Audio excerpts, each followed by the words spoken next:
thanks for meeting us today, Jo.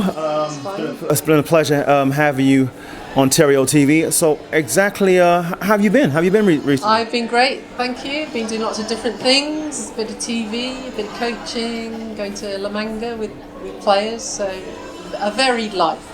What sort of players do you work with now?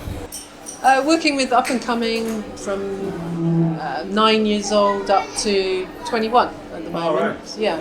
Anyone in particular we should get excited about? Any names, eavesdropping on some names? Oh, I'll just drop a few. Olivia Elliott, Finn Bass, George Lochhagen. You know, not to put any pressure on them, but they have shown some, not success, but the way they're going about their tennis is exciting, and they've got a little bit of a chance. Would you say that the stock of young British players in today's world of British tennis, do you think it's good, bad, or indifferent? Do you think there's a lot of pressure? Do you think the structure is right? Because obviously what you're doing here in Northwood, England, in Northwood and North London is a little bit different. What would you suggest to that? What's your take on that? I think what we do is something that Alan's done for a very long time. He knows what he's doing. We've got a progression of taking them when they're young, and the progression that we have or transition into the adult game is something we've done many times. So we try and keep the pressure off. We want them to develop. We don't want them just to think about winning and losing when they're very young. It's too important for too many people. We want them to develop their game. We want them to do battle. And of course, when you go onto a tennis court, someone wins and someone loses. That's the nature of the game. But we want them to really feel there's a future out there for them, and that's long-term thinking. Do you think that's the problem with British tennis, in the sense that there's not enough emphasis on development, but more emphasis on winning and losing? Yes. Do you know what? I think it's not just the LTA here. I think it's actually worldwide. The junior game has become almost, they are mini professionals. Instead of being able to have fun in what they're doing, to develop, to learn, and to understand that making mistakes and failing is actually a good thing, because you learn from it. There's too much emphasis on win or lose. It's one or the other, and that's just ridiculous, because there has to be so many shades of why you're learning to do these things, why you're competing, why you're winning and losing, because you have to learn how to lose as well as to win. I was talking to I had an interview yesterday with actually a very good friend of mine who's pretty successful businessman, but one of his kids play out in Spain. Yep. And we spoke about the issue of youth development, and his son is a junior and is 15, 16-year-old.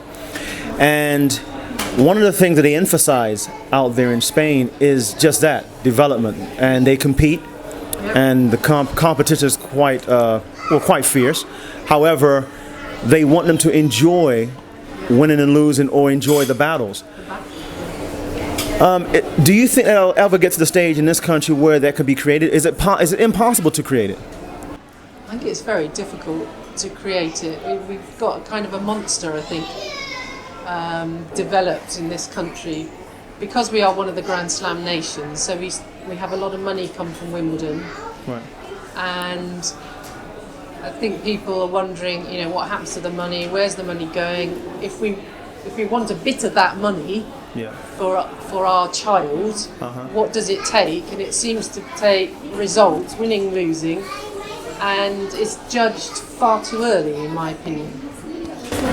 On that note, I read a quote from Judy Murray a while ago.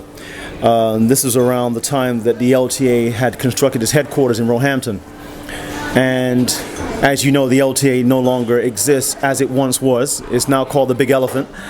And the journalist reflected back to her original statement that why spend 40 million on a headquarter? If it was up to me, I would take 40 million and give $1 million apiece to each individual region and have them develop players. Do you agree with that? What's your take on that? It's a hard thing to balance, because the LTA is a governing body of the game of tennis. So they need a place, and it was a bit of a shambles at Queen's Club. So they needed a place to go to. Right. You have to have somewhere, a building and it should have tennis courts because they're the LTA. But it became a little bit of a monster. I think too much money was spent on it. I think, in this country we have got away from clubs and regions. In my day, region was very big and our clubs were very strong. So there was a very good feed-up system, which went regional and then it went national. I think now everything goes very national too soon. Too quickly. Yeah. And there's not a good enough feed-up system. I think, I was very lucky that I had that in my day.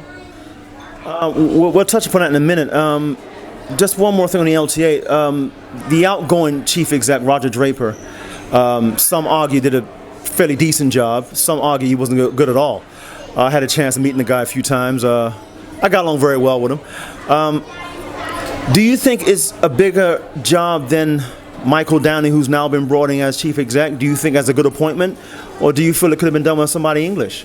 I think sometimes it's quite good to get an outside view of the whole thing, because maybe we get a little bit too into it. We can't see the broader view. But I think you do need someone who understands our way of life, the Brits, how things work, how relationships work in this country. And for me, I think the LTA should go about developing the game of tennis and stop worrying about the performance side of tennis, because if they develop wonderfully well and they have pockets of people all round and they give their coaches backing, whoever they are, wherever they are, give them backing, then we will produce a whole load of players, and from a big group of players, then surely we'll get more coming through. It's my opinion, but every few years we have someone new come in and a new ethos, and it's like we're still kind of rumbling along the same. I can remember at the time when I was asked some feelings about what the governing body were doing, and I said if I want to go to paradise, I would go to Hawaii for my holiday. Argument. I mean, I don't really want to get into the Roger Draper thing. I think that's gone as far as I'm concerned. I think money was just, funnily enough, spread around too liberally. Right. I think